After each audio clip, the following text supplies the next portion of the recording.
আসসালামু আলাইকুম, আশা করি সবাই ভালো আছেন। এই যে আমরা আমাদের ড্রাইভার সুমন ভাইয়ের রুমে, উনি বর্তমানে ব্যাচেলার, ওনার ফ্যামিলি নেই, এই জন্য আমরা একটু সুযোগ পেয়েছি। এই রুমে আমরা এই যে খিচুড়ি রান্না করে খাচ্ছি, প্রায় 2 কেজি চালের খিচুড়ি। ডাউল আছে, সাথে মিষ্টি কুমড়া আছে, গাজর আছে, শশা আছে, সাথে আমরা একটু মূলাও দিয়েছি, আরও অন্য অন্য উপাদান আছে। আবার আলু আছে না, পটেটো, কাঁচামরিচ, পেঁয়াজ, ধনেপাতা দিব। তারপরে এখানে ঘিটা গরম করতে দিয়েছি, এই যে ঘি ঘি দিব আমরা, তাই না? ঘিটা দেখান একটু। গাওয়া ঘি, এটা শান কোম্পানির ঘি, সানের ঘি। আশা করি খুব ভালো হবে খেতে।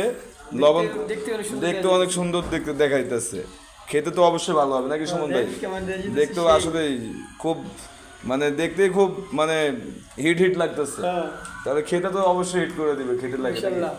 আমরা এই যে ব্যাচেলর রুমে আমরা এখানে অবস্থান করছি, এখানে আসলে ভাবি নেই, এই সুযোগটা আমরা কাজে লাগাইছি। সাথে আমার ছেলেও আছে, এই যে সুমন ভাইয়ের রুমে আমরা এখন এই যে খিচুড়ি খাওয়ার জন্য অপেক্ষা করছি। সব রান্না বাড়া শেষ হয়ে যাবে কিছুক্ষণের ভিতরে, কিন্তু একটা সমস্যা আছে, মনে হয় এই পাতিলে খিচুড়ি হবে না। একবারের জায়গায় দ্বিতীয়বার চান্স দিতে হবে, ট্রান্সফার করা লাগতে পারে আরেক পাতিলে। যাক, দেখা যাক। সবাই ভালো থাকবেন। আসসালামু আলাইকুম।